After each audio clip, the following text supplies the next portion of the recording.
Yo, what's good, people? It's your boy, Mr. Cheap Sense here. I am literally, probably about 30 minutes now, just getting off from work. And I had a few things on my mind that I want to get off or get off my chest. One of my subscribers saw earlier that I tried to go on Facebook once again, and y'all already know the tragedy that happened on Facebook when I tried to do reviews before. People would make fun of my name, Mr. Cheap Sense. They would not show the same love and support that you guys show and give. I just got fed up with it, and I stopped doing reviews on Facebook and Instagram, and I solely was doing it just on YouTube, in which you guys, like I said, show and give much love and support, and I appreciate it greatly. I have done some swaps. I have purchased some fragrances from people. You guys have sent me decants and samples and all kinds of stuff, and I wish you guys wouldn't have stopped, because I was getting to sample some pretty good stuff out there that I may not be able to purchase myself, like Creed the X batch. I got a sample of that. Some other stuff that I got to sample finally, but I tried to do a video earlier, and one of my subscribers, he actually saw what happened. So I said, I'm going to go on, I'm going to do a review of the fragrance that I wore all day today, both jobs. Missoni Parfum Pour On. And I don't know how many of you guys saw my review earlier, but this is what the bottle looks like. Pretty nice bottle. Magnetic cap. It's pretty cool. I like it. Smells like a much nicer, to me, my personal opinion. I've smelled Bleu de Chanel. I like Bleu de Chanel. It is sharp. But this one has a twist to it, and it has a sweetness to it. So you do get the Bleu de Chanel vibe with a little sweetness to it. This is not cheap. Even though this was released in 2017, it still runs you about 80 to 90 bucks. Like I was trying to explain to somebody earlier, I thought they were actually trying to give me shit about what I paid for this. They said that they actually paid $90 or a little over $90 for it, for, I think she said, her granddad or father or somebody. And I thought she was trying to get at me and say I was lying, but I purchased this.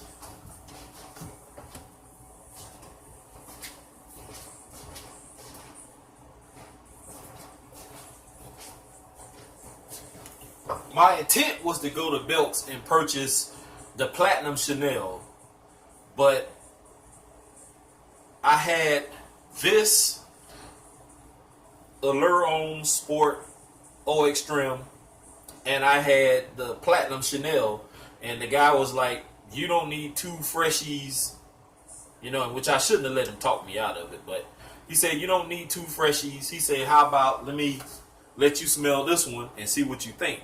So I sprayed it. On the tester strip, it didn't smell like Bleu de Chanel. It smelled totally different. It was just like another sweet fragrance. But off of my skin, when I wore it today, it does smell like Bleu de Chanel with a twist, with a sweet twist. So I put back the Platinum Chanel, and I got these two together. Now, when you do, when you apply for a credit card, in most cases, they give you a discount. Plus, if you purchase something, they give you what they call Belk's Bucks at Belk's.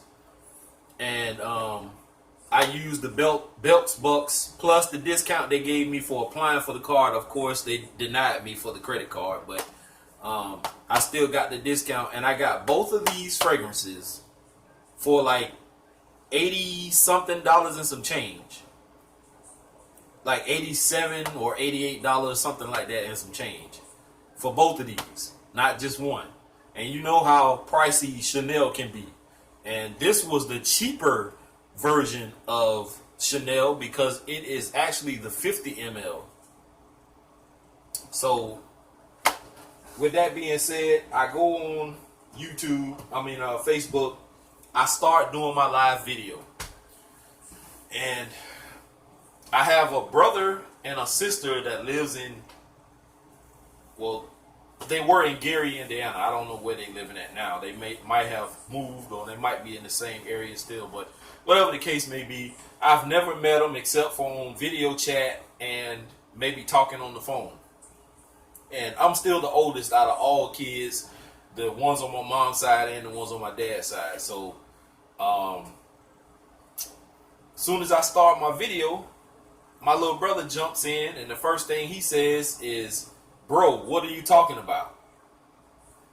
And the first thing came to my mind was shut it down. If you would have saw the video before I deleted it, you could tell my facial expression changed. I started stumbling over words, and I stopped the video and I deleted it, and I was like, come on, man, are you serious? Like, during the video, I started seeing people do the laughing emojis. You can see them floating up the screen. My little bro came on and said what he said, and I'm like, this is exactly why I don't like doing videos on Facebook, because the love is not there, it's not real. Maybe if I would have just did the video and ignored the screen, what they were saying, I could have got through it, and the people who were interested in the video would have enjoyed it, but I deleted it nonetheless. I didn't even get to finish it. I just stopped the video and deleted it. And right after I stopped it was when one of my subscribers actually called me on Messenger, and just to tell me, bro, don't let them get to you. You know what I'm saying? Keep doing what you're doing. You know, whatever. And I appreciated that. It's just sad that as a race, a black race, and I'm not trying to make this a racial issue, but in the black community, it's like crabs in a bucket. Like, one person is trying to like scratch and claw his way to the top, and you got the rest of the crabs holding on to my legs and pulling me down. I'm trying to do something good and make this thing, you know what I'm saying, blossom into something special. And you have people out there who don't even want to see you succeed, just because they don't have the balls or the guts or the testicular fortitude to step out there and do it on their own, because they're too afraid of failure. I was always afraid of failure. I didn't like to step out of my comfort zone and do things that I didn't like doing or didn't know how to do, because I've never been a great speaker. I never once claimed to be the best reviewer when it comes to fragrances. I've only been doing this about a year. And I'm nowhere near. I'm just now getting my lighting straight so you guys can actually see what's going on in my videos. My volume may not be the best, but at least you guys can understand what I'm saying. I don't have a fancy background set up. All you see is my room and my cologne collection in the background, some of it anyway. I got stuff on the counter, so this is as real as it gets, guys. I don't try to clean up or straighten up things and try to make it look peachy, you know what I'm saying, peaches and cream for you. That's why most of you people like me or like this channel, is because I keep it 100. I keep it real. I let you know what it is. I'm not that guy like others, Big Beard Business and Robes 08, you know, Joy, all of those guys who are seasoned veterans at this. I'm not one of those guys, and I want to get to that point. But when you have so much hate and so much negativity in the fragrance world, it's disheartening sometimes. And I don't know why it's so hard for people to just sit back and relax. Like, my little brother wanted to know, bro, what are you talking about? All you had to do, little brother, was sit back watched the video and you would have known exactly what I was talking about. I was talking about the fragrance that I wore today and what it's a clone of or what it mimics. This is a damn good cologne. Just sit back and watch the video, and then if you got questions at the end, if I didn't answer something, leave a comment. And I'll get back with you. You all know how I am. I try to respond to each and every person who leaves a comment or, you know what I'm saying? Sometimes I might not take too kind to suggestions. I know earlier today somebody said, bro, you ain't have to do me like that. I was just trying to help. And I understand that. I understand that people are trying to help. There's a guy that's a subscriber. Oh, I can't remember his name. But he sends me stuff all day long, constantly, about, you know, eBay and all this kind of stuff, and, you know, the fragrance sites that he finds that has great deals on stuff. And, you know, he tries to figure things out. He, you know, tries to give me information. Sometimes I get agitated by it, but I'm not going to go on there and be like, hey, dude, can you stop? Can you shut the fuck up? You know what I'm saying? Can you stop sending me all of this shit? Because I know he's trying to help. So don't take what I'm saying to you guys, if I say something that may seem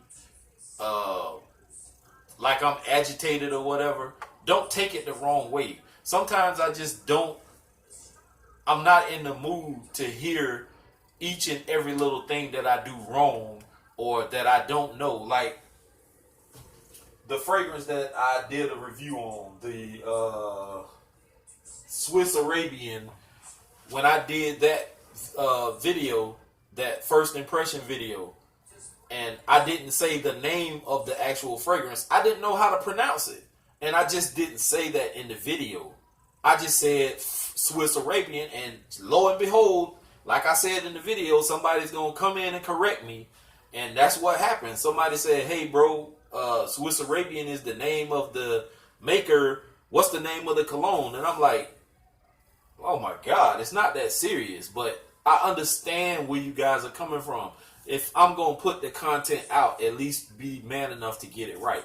And I'm man enough to apologize and say, okay, I went back, I fixed the video, I said what the name of the fragrance is, I tried to pronounce it. If I said it wrong again, then I apologize. I put the box to the screen so you can see it. You know what I'm saying? People make mistakes. But you don't always have to grab that mirror every time somebody makes a mistake and shove it in their face and be like, oh, you fucked up. Here, look. You don't have to always do that, guys. I'm doing this for the fun, for the love of it. I love doing this. I love fragrances. Each and every one of my fragrances, all the way down to the ones that smell like shit, that don't last long, that don't perform well. They're fragrances. It's really not that serious for people to get bent out of shape over. I'm going to tell you whether I like something or I don't like something. And I'm not saying that I don't like Allure Homme Sport or Extreme. I'm just using it as an example. I'm going to tell you that I like something or I don't like something. And that's all I can do. I don't know why we always have to be at each other's throats whenever they make a mistake or whenever we're trying to do something good. The female I was just mentioning that I thought was trying to come at me sideways about the price I paid for my fragrance. She does what they call, I think it's called sip and paint or paint and sip parties. It's the little parties that they have where you go to a venue, a building or something. You paint, you know, artwork or whatever, and you sip wine or champagne or whatever you want to call it. She does things like that. She's trying to do something positive here in our little country ass town that don't have anything for anybody around here to do damn near. She tries to host these little parties and people don't even want to support the young lady.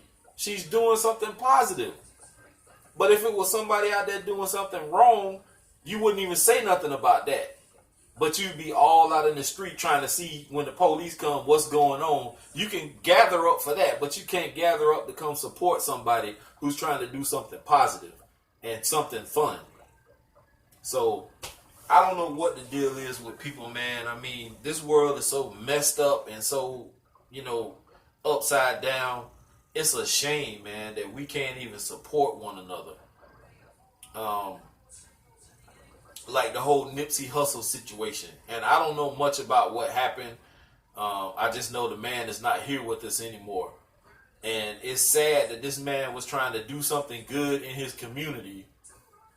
And for somebody to be jealous of what the fuck this man is doing, to walk up and kill this man in broad daylight, for what, bruh? Like, you didn't gain nothing by killing this man. You would have gained more by jumping on his side or staying loyal to the man. Because I seen a picture and he looked like he was a part of the man's crew. But all you had to do was stay true, stay loyal, get behind this guy, and maybe you would have benefited from it.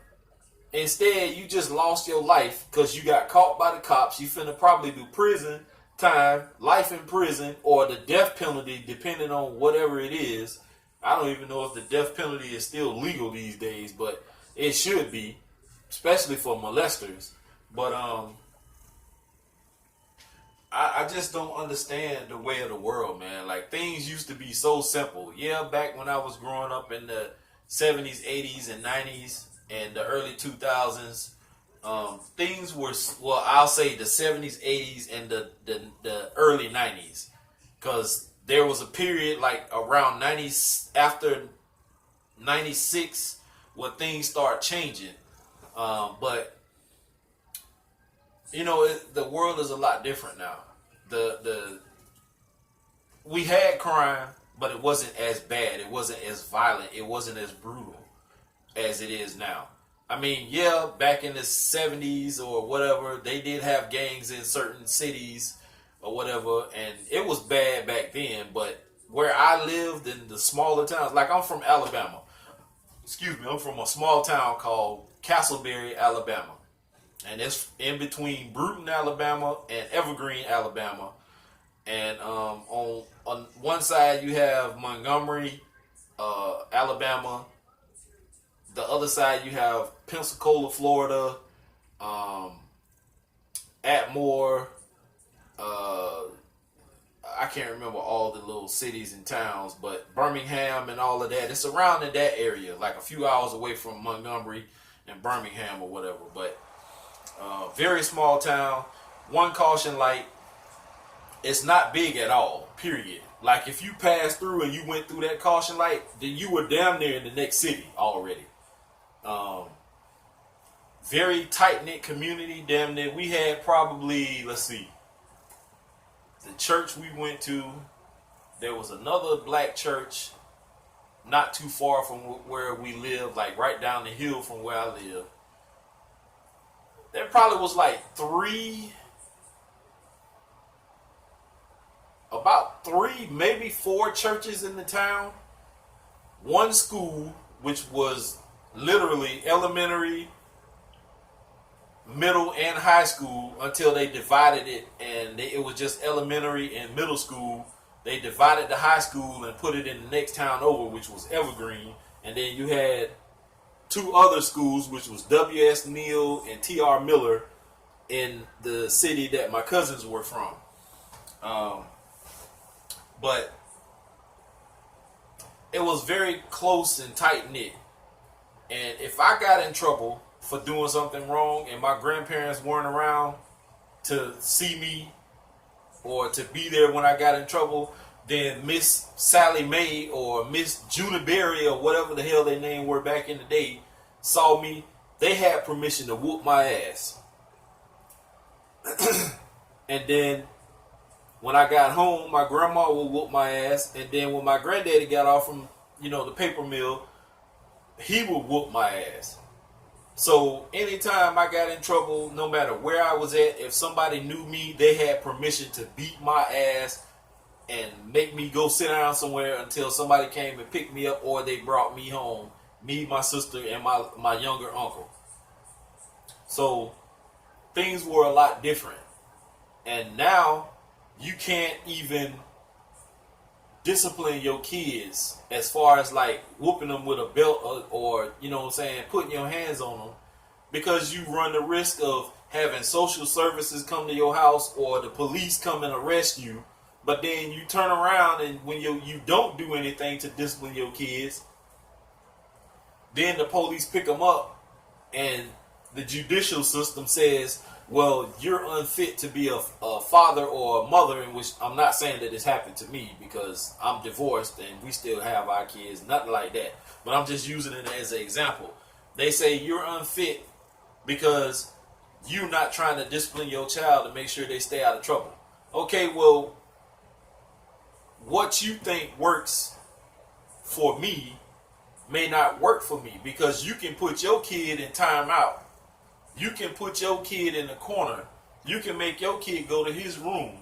But that don't work in all cases for our culture. We grew up knowing that when you do something wrong, you're going to get your ass tore up. You finna go get that switch. You finna peel all them branches off and bring them that switch back. You know what I'm saying? The people that are my age and older know. It's totally different now when Big Mama and Grandmama is 20-something, 30-something, 40-something years old.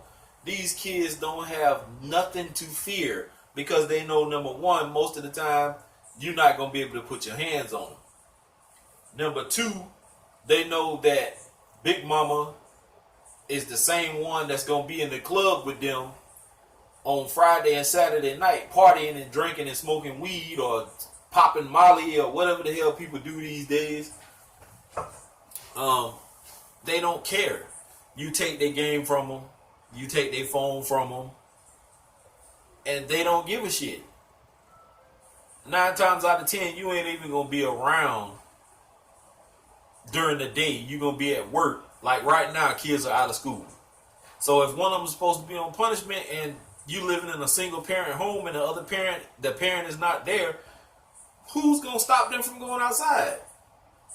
Miss Millie Mae that live next door, she ain't gonna be able to do nothing. All she can do is sit on her porch and say, hey, you know you ain't supposed to be outside. And what the kid gonna do? I ain't studying you, and keep walking.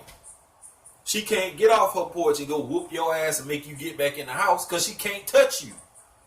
So what are they gonna fear? Nothing. You take they Xbox or they PlayStation or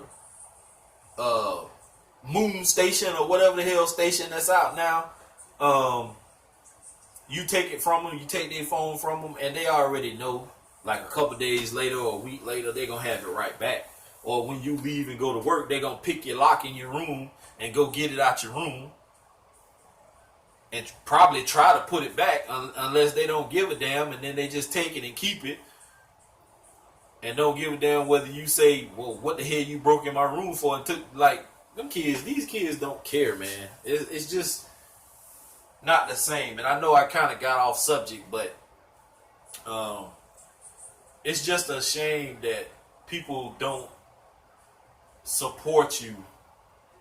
Like I said before, when you're trying to do something positive, when you're trying to do something good, it's like people just want everybody to stay at the same level and that's it.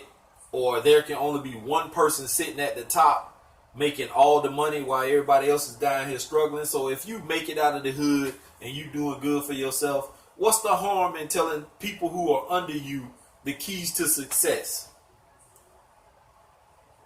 That makes no sense to me. Like, if I can make this fragrance channel thing pop on YouTube and get it to the point where some of these other people are that's been doing it for a while, and I'm successful at it, and I'm making some kind of money out of it, some kind of career out of it or whatever, if I can pass that knowledge on to the next person that I know takes fragrances serious, I'm going to pass along that information.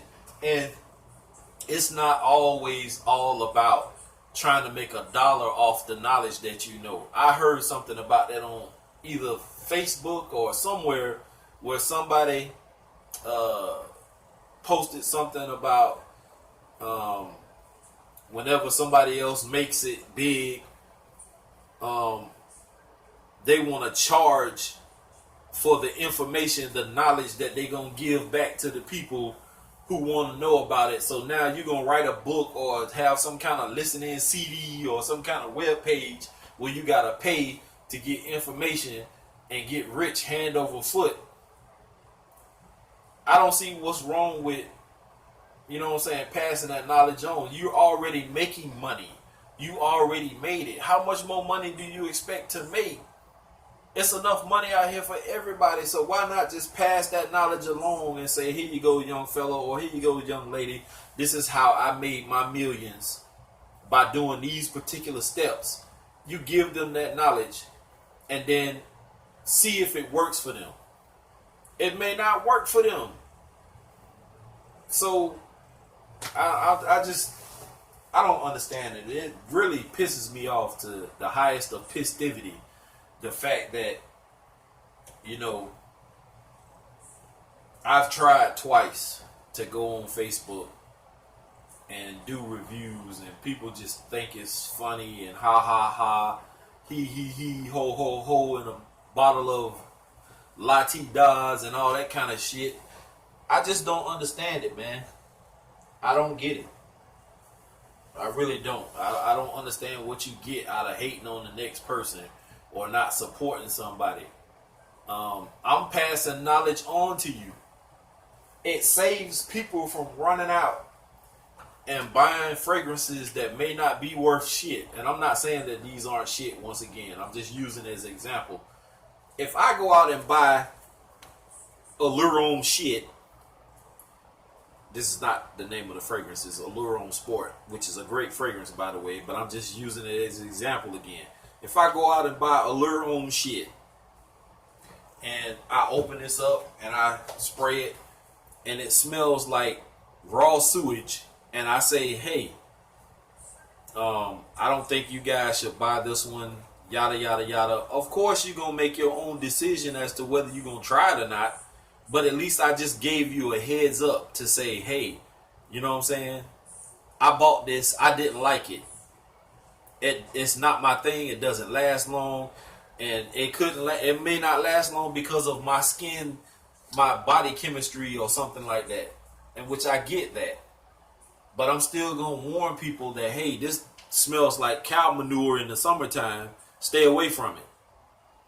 That's all I can do. I don't know, guys. I'm not going to keep going on and on and on. I'm at 27 minutes right now, going on 28. And it's just saddening. It's disheartening to me that people are so negative towards people who are actually trying to do something with themselves and better themselves and do something fun and not be so, you know, down and out or, you know, whatever the case may be.